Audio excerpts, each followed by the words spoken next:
Hello friends, good morning. क्या हाल चाल है? Hello, are you getting my sound? Solid state complete कर लिए? बताइए।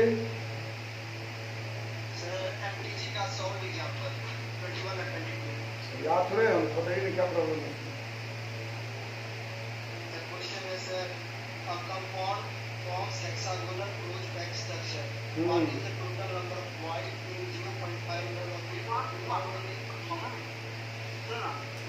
तो आपने क्या पढ़ा है वॉइड के लिए?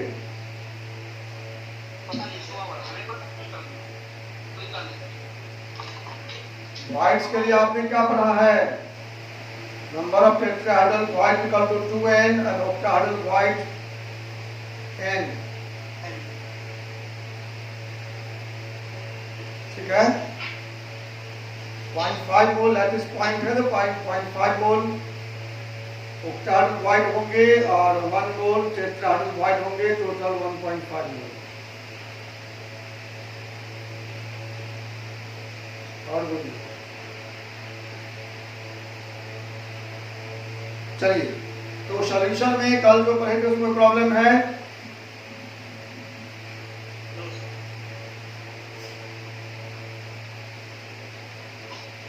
कल हम लोग पढ़े थे what is solution and what are its types. उसमें कोई प्रॉब्लम हो तो पूछ लीजिए, वरना हम आगे चलते हैं। और YouTube चैनल पर जो वीडियो भेज रहे हैं उसमें सब्सक्राइब की संख्या, वॉच टाइम दोनों ही बहुत कम आ रहा। एक महीने में अभी तक 280 आवर ही हुआ है।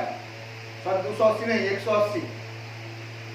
एवरेज वीडियो 40 मिनट्स का रहता है।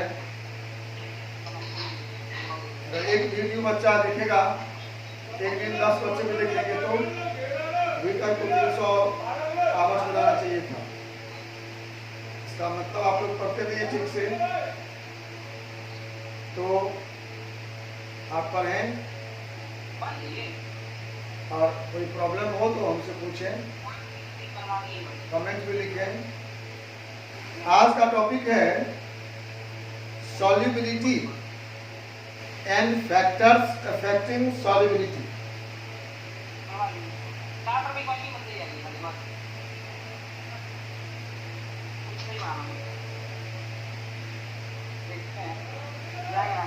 Solubility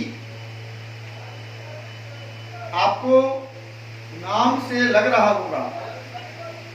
solubility means dissolving ability. Solubility means dissolving ability, मतलब कोई भी सॉल्यूट किसी भी सॉल्वेंट में कितना डिसॉल्व होगा वह कहलाता है सॉल्युबिलिटी। ठीक है, सॉल्युबिलिटी को हम एक्सप्रेस करेंगे किसी यूनिट में। किसी भी फिजिकल क्वांटिटी को हम यूनिट में एक्सप्रेस करते हैं तो सॉल्युबिलिटी को भी किसी यूनिट में करेंगे। पुराने जमाने में हम लोग एक्सप्रेस करते थे solute in gram, dissolve in gram of solvent. 100 gram solvent में कितना ग्राम सॉल्यूट है। बहुत ओल्ड बुक अगर मिलेगा तो उसमें आपको दिख जाएगा। आजकल आप जानते हो कि हम लोग एसआई सिस्टम को अडॉप्ट किए हैं। एसआई सिस्टम में solubility expressed in moles per litre. वैसे होना चाहिए मोल पर मीटर क्यूब, लेकिन अभी तक हम लोग उसको मोल्स पर लीटर में ही एक्सप्रेस करते हैं या लिखते हैं मोल्स पर dm -3। ठीक है, तो पहले डिफाइन करते हैं सॉल्युबिलिटी। आप लिखिए, solubility is the ability of A solute to dissolve in a particular solvent at normal conditions. Normal condition मतलब normal temperature pressure. Solubility is ability of a substance to be dissolved in unit amount of a solvent at a particular conditions.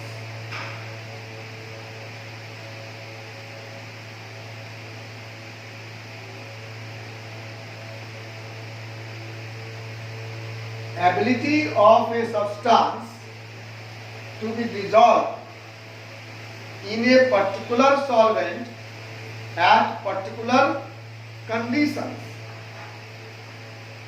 ठीक है? And it is expressed in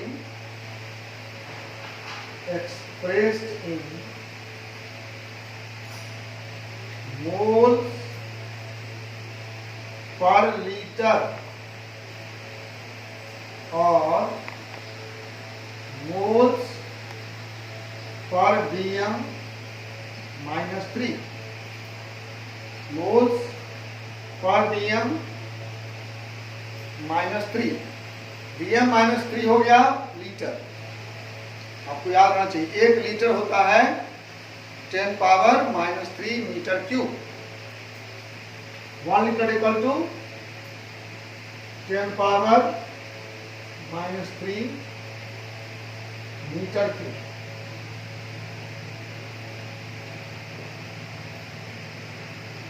ठीक है?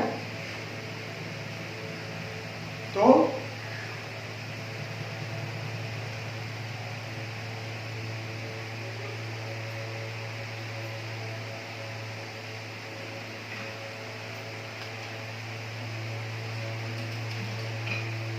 आइए अब हम modern way में इसको डिफाइन करते हैं.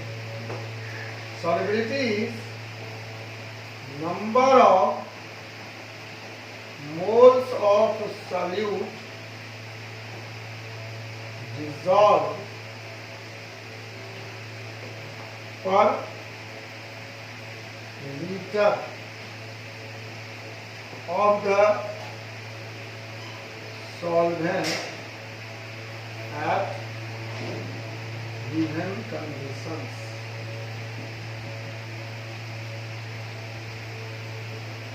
इसका मतलब क्या है? पर्टिकुलर सॉल्वेंट, पर्टिकुलर सॉल्यूट और कंडीशंस, इतने फैक्टर पर सॉल्युबिलिटी डिपेंड करेंगे.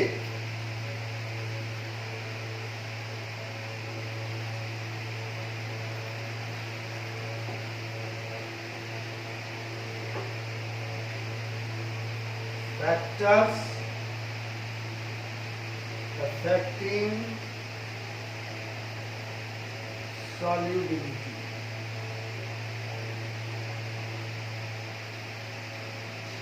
पहला है नेचर ऑफ सॉल्यूट, दूसरा है नेचर ऑफ सॉल्वेंट, तीसरा है टेम्परेचर और चौथा है pressure. There are the 4 factors on which solubility of a substance depends. कौन कौन? Nature of solute, nature of solvent, temperature and pressure. I mean to say कि हर सॉल्यूट हर सॉल्वेंट में dissolve नहीं होता है, और अगर होता भी है तो सॉल्युबिलिटी का अमाउंट डिफरेंट होता है. इसके कई सारे पैरामीटर्स हैं, हम लोग बात करेंगे उसका। जैसे एक पैरामीटर है light dissolves in light, light dissolves in light. जो कंपाउंड जैसा है वह अपने ही तरह के दूसरे कंपाउंड में घुलता है। इसको मिटाएं।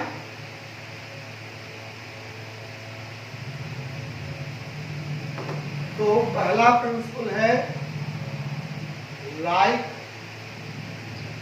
Dissolves in light. जो जैसा है वह वैसे में घुलेगा। जैसे हम लोग बोलते हैं चोर चोर मौशरे भाई, या birds of same feather flock together, उस टाइप का है ये कि जो पदार्थ जैसा है वो वैसे ही नहीं घुलेगा। जैसे आयनिक कंपाउंड है तो आयनिक सॉल्वेंट या पोलर सॉल्वेंट में घुलता है। जो कोवलेंट कंपाउंड है वो पोलर सॉल्वेंट में नहीं घुलता है। इसको ऐसे लिखिए, ionic and polar covalent compounds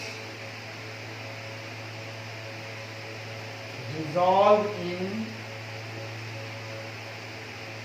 polar solvents।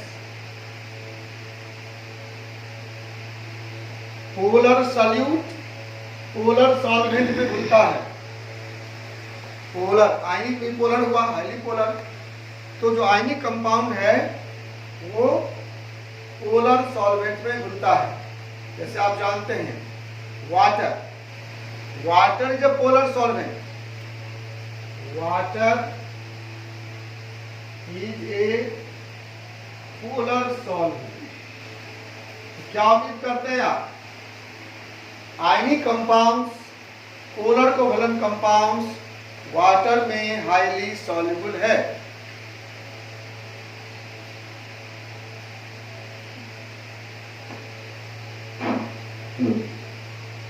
ठीक है, आयनिक कंपाउंड्स और पोलर कोवलेंट कंपाउंड्स वाटर में हाईली सॉल्युबल है। आपको मालूम है NaCl, CuSO4, FeSO4, KMnO4, ये सब क्या है? Are soluble in water। इसी तरह HCl, एसिड सब पोलर कंपाउंड है तो वाटर में घुल जाता है। ये हुआ लाइट डिसॉल्व्स इन लाइट। ये तो कहने की बात है, असल जो पॉइंट है वो ध्यान से सुनिए। जो साइंस है, केमिस्ट्री है, सॉल्युबिलिटी के पीछे कि जिस सॉल्यूट को हम घुलाएंगे वो सॉल्यूट टूटेगा, टूटेगा, ब्रेक करेगा, छोटे छोटे पार्टिकल से टूटेगा और सॉल्वेंट के साथ मिलेगा। तो सॉल्यूट के बीच के बॉन्ड टूटेंगे, सॉल्यूट और सॉल्वेंट के बीच बॉन्ड बनेंगे। सॉल्यूट के टूटने में एनर्जी खर्च होगी, सॉल्यूट सॉल्वेंट को मिलने में एनर्जी रिलीज होगी। सॉल्यूट को टूटने में एनर्जी खर्च होगी और सॉल्यूट सॉल्वेंट के मिलने में एनर्जी रिलीज होगी। तो शर्त होगा एनर्जी खर्च हो कम और रिलीज हो कम। यही मेन थ्योरी है सॉल्युबिलिटी का। इसको मैं लिखता हूं, आप ध्यान दीजिए। क्या होता है सॉल्युबिलिटी में? सॉल्यूट का बॉन्ड टूटता है, अलग होता है, सॉल्यूट प्लस और सॉल्यूट प्लस सॉल्वेंट के बीच बॉन्ड बनता है।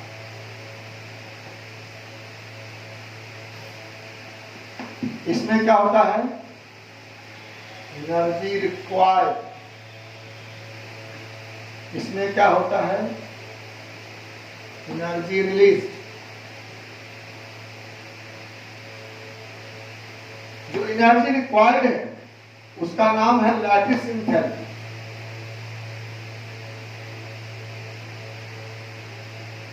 Lattice enthalpy. और जो रिलीज है उसका नाम है सॉल्वेशन।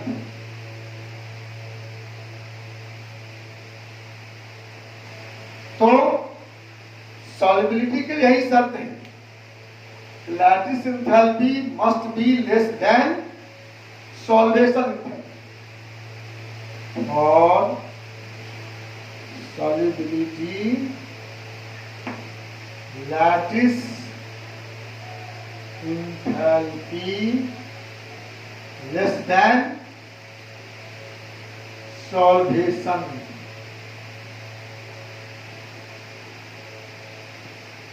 अगर आपसे कोई पूछे MgSO4 वाटर में सॉल्युबल है और BaSO4 सॉल्युबल नहीं है, आप क्या जवाब देंगे?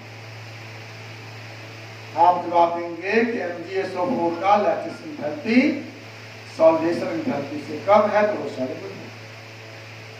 BaSO4 का लैटिस एंथैल्पी सॉल्वेशन एंथैल्पी से ज्यादा है तो वो इनसॉल्युबल। ठीक है। एक पॉइंट ये हुई, ये एक पॉइंट है, और भी बातें हैं।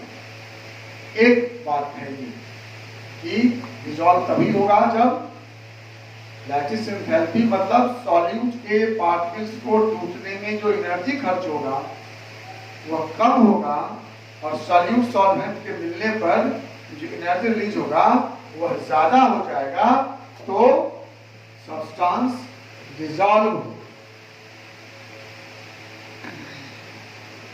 दूसरी बात है, मेन पॉइंट तो एनर्जी के हिसाब से ही रहेगा, लेकिन हम लोग देखते हैं डिफरेंट। जैसे एक देखते हैं हम लोग जिसमें हाइड्रोजन बॉन्ड है, लाइक जल्स इन लाइक, एक कंपाउंड में हाइड्रोजन बॉन्ड है तो वह दूसरे जिसमें हाइड्रोजन बॉन्ड बनाने की क्षमता है उसमें घुल जाता है।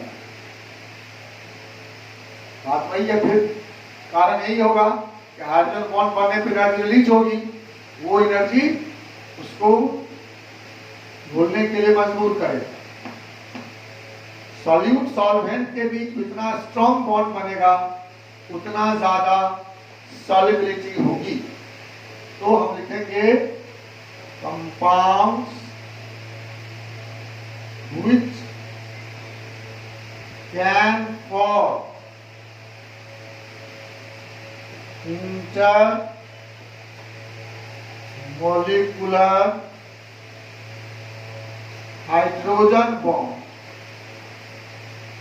are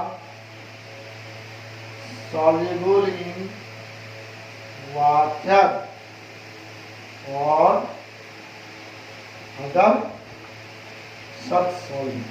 Such मतलब which can form intermolecular hydrogen bond. इसमें एग्जाम्पल है अमोनिया। अमोनिया वाटर में डिसॉल्व कर जाता है क्योंकि वो हाइड्रोजन बॉन्ड बना सकता है। शुगर, एसिटिक एसिड,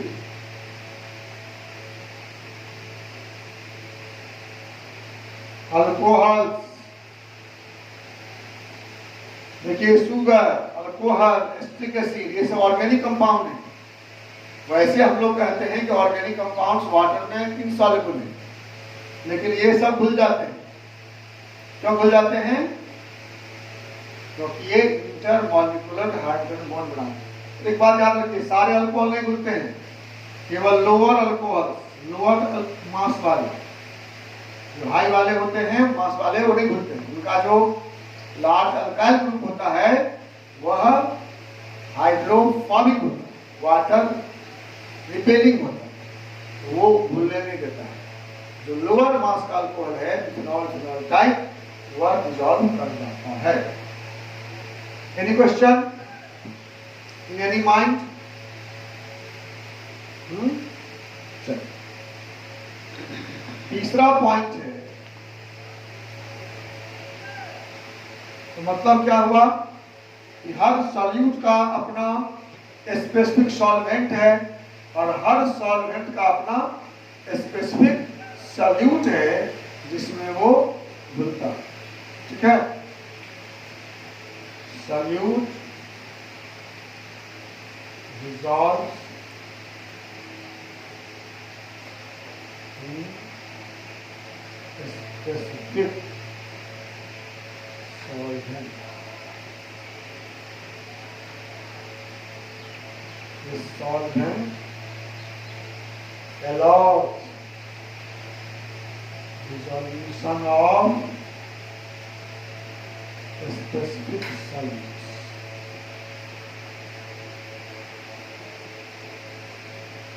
जैसे नॉन पोलर सॉल्वेंट है तो non polar solvent organic compounds में घुल जाते हैं, या ये कहे organic compounds non polar solute को घुलाता है।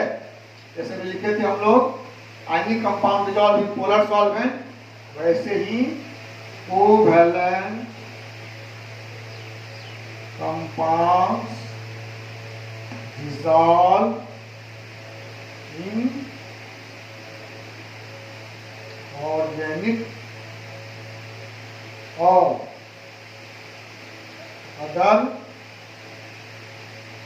Non polar solvents.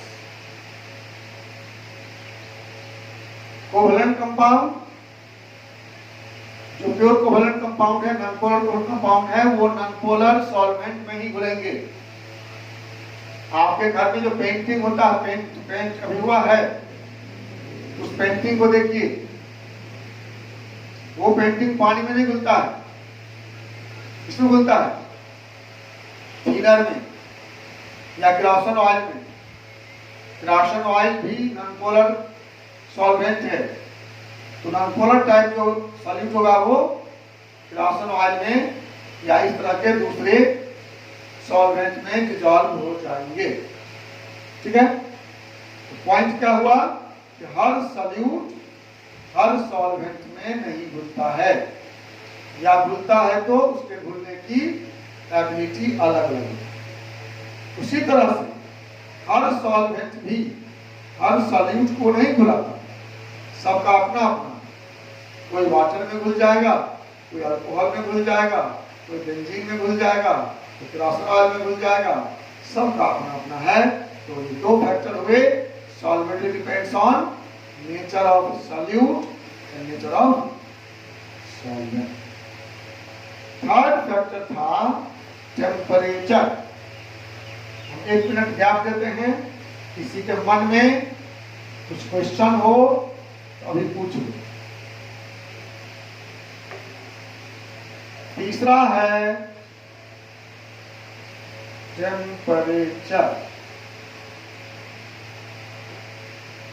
नेचर के बाद टेम्परेचर। टेम्परेचर में दो बातें,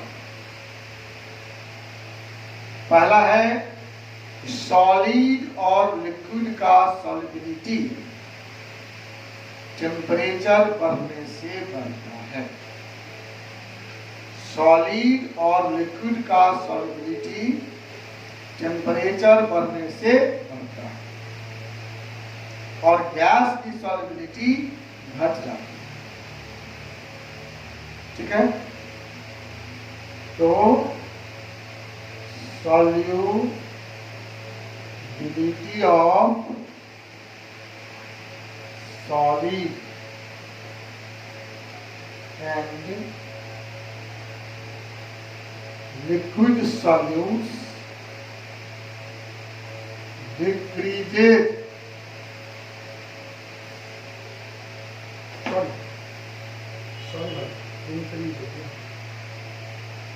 increases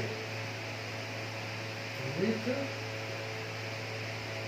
rise in temperature। इसलिए जो कम टेम्परेचर पर कम घुला हुआ है उसको अगर हम गर्म कर दें तो उसकी सॉलिबिलिटी बढ़ जाए। अगर हम गर्म कर देंगे तो जो कम घुला हुआ था वो अधिक घुल जाए। ठीक है, टेम्परेचर बढ़ने से सॉलिड लिक्विड की सॉल्युबिलिटी बढ़ जाती है, लेकिन गैस की घट जाती है। Solubility of gas decreases with rise in temperature। rise in temperature, temperature बढ़ने से गैस की सॉल्युबिलिटी घट जाती है। याद करिए, अभी गर्मी का समय आ गया, आप सब जाएंगे कोल्ड ड्रिंक पे, क्या बोलेंगे? भाई गरम लिमका देना। बोलते हैं क्या गरम गरम लिमका दो? क्या बोलते हैं? चिल्ड दो, ठंडा। या लाते हैं घर में ठंडा करते तब पीते हैं। जानते हैं कारण ना? उसमें जो कार्बन डाइऑक्साइड गैस खुला हुआ है वो हाई टेम्परेचर पर बाहर निकल जाएगा, कम बचेगा। इसलिए हम कोल्ड ड्रिंक को कूल करके पीते हैं, इसे नाम कोल्ड ड्रिंक है उसका। ठंडा कर लेते हैं तो ज्यादा CO2 गैस, या सोडा वाटर पीते हैं तो ठंडा करके पीते हैं, अधिक CO2 गैस खुला रहता है। ठीक है, इसलिए कोल्ड टेम्परेचर में, विंटर सीजन में जो एक्वेटिक एनिमल्स हैं, जो जल जंतु हैं, वो अधिक आराम से रहते हैं। गर्मी के दिनों में अगर आप ग्रामीण बैकग्राउंड के हैं या शहर के भी हैं तो देखते होंगे कभी कभी किसी किसी तालाब में मछलियां मर जाती हैं। तो क्या होता है गर्मी में? जो डिजॉल्व ऑक्सीजन है वाटर में वो बाहर निकल जाता है। हाई टेम्परेचर पर ऑक्सीजन नहीं रह पाता है, एनिमल्स को सांस लेने के लिए ऑक्सीजन नहीं मिलता है, वो मर जाता है। ठीक है, चलिए अंतिम है अब प्रेशर, इफेक्ट ऑफ प्रेशर। चौथा फैक्टर है इफेक्ट ऑफ प्रेशर। प्रेशर में क्या होगा? सॉलिड लिक्विड के सॉल्युबिलिटी पर pressure has no effect. Solid liquid के सॉल्युबिलिटी पर प्रेशर हैज नो इफेक्ट। इस पर इफेक्ट है gas. Liquid solubility of solids and the liquids are unaffected। unaffected मतलब कोई प्रभाव नहीं होगा by pressure। प्रेशर बढ़ा दें घटा दें उससे कोई मतलब नहीं है। आपको नमक घुलाना है, चीनी घुलाना है, पानी में मिल्क दूध घुलाना है, प्रेशर कम है ज्यादा है कोई मतलब नहीं है। जितना दरभंगा में घुलेगा उतना किसी पहाड़ पर जाएंगे जहां प्रेशर कम है वहां। लेकिन गैस में solubility of gas increases with increasing pressure। Pressure बढ़ने से गैस की सॉल्युबिलिटी बढ़ जाती है। तो अभी जो मैं बात कर रहा था कोल्ड ड्रिंक का, in cold drink CO2 gas is dissolved at low temperature and high pressure. Pressure बढ़ाकर हम गैस को ज्यादा घुला सकते हैं। हाई प्रेशर कंडीशन में ज्यादा गैस बनता है। इसके लिए अभी हम लोग रूल पढ़ेंगे, हेनरीज लॉ। हेनरीज लॉ है mole fraction of gas in the solution is proportional to pressure of the gas above the solution. Solution के भीतर जो अगर कोई गैस घुलाते हैं इसका मोल फ्रैक्शन इस गैस के प्रेशर के समानुपाती है। और एक्सटर्नल प्रेशर बढ़ाएंगे तो ज्यादा घुलेगा, घटाएंगे तो कम घुलेगा। इसको हम लोग पढ़ेंगे अभी अलग से, हेनरीज लॉ। ठीक है। इसके भी कई एप्लीकेशंस हैं हमारे जिंदगी में, वहाँ उसको पढ़ेंगे। ये था what is solubility and what are the factors affecting solubility. अब आपके मन में कुछ प्रश्न है आप बताओ। Any question in any mind if you have. बोलिए, कुछ क्वेश्चन मन में है तो बताइए। क्वेश्चन आप लिख भी सकते हैं, आप मेरे फेसबुक पेज पर, मेरे व्हाट्सएप पर या वीडियो के कमेंट में आप क्वेश्चन लिख सकते हैं और आपको उसका आंसर मिल जाएगा, या पहले आप बता देंगे तो हम क्लास में क्वेश्चन सॉल्व कर सकते हैं, कोई दिक्कत नहीं है। लेकिन मन लगा के पढ़ें। और हम गूगल मीट पे चाहते हैं जाना, देखते हैं उसका क्या परफॉर्मेंस है। गूगल मीट डाउनलोड कर दिए हो तुम लोग? गूगल मीट पे डाउनलोड किया है? नहीं, मेरी आवाज नहीं जा रही है बस। गूगल मीट आप पता करिए, देखिए कैसा परफॉर्मेंस है उसका। तो गूगल पे हम एग्जाम भी अच्छा से ले पाएंगे, ऐसा पता लगा। तो हम ट्राई करेंगे, आप लोग भी देखिए। और कुछ मन में है तो बताइए। किस पर? वेबएक्स पर भी आप करते हैं? लेकिन बहुत सही आता है, आयुष से पढ़ाते हैं सुबह में, बहुत नीट एंड क्लीन फोटो आती है उसमें सर। अच्छा, उसमें टाइम लिमिट भी नहीं है। देखता हूँ। Yes sir. और बोलो।